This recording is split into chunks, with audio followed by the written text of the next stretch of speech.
దేవుడు వచ్చి మన మధ్య నివాసం చేస్తాడు. ఆ నూతన సృష్టిలో తండ్రి లేని నువ్వు తండ్రిని కనుగొంటావు. హల్లెలూయా. నాకు నిజమైన తండ్రి కనిపిస్తాడు. నా నిజమైన తండ్రి దగ్గరికి వెళ్ళి నేను హత్తుకుంటాను. ఆయన నా కన్నుల ప్రతి బాష్ప బిందువును తుడిచేస్తాడు. That is what your God is doing.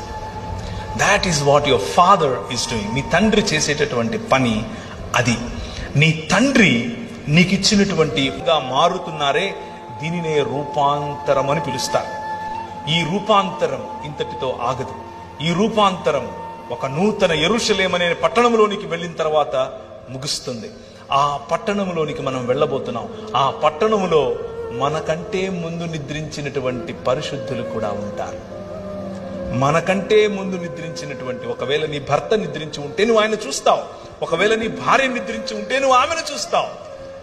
బ్రతికి ఉన్న మనం వెళ్ళి వారిని స్వాగతించి తీసుకుని వస్తాం. రాజు, the king of this world వస్తాడు. ఆయన ఆల్రెడీ వచ్చేశాడు. తన రాజ్యాన్ని స్థాపించాడు. ఆ రాజ్యంలో భాగంగా నువ్వు ఉంటున్నావు.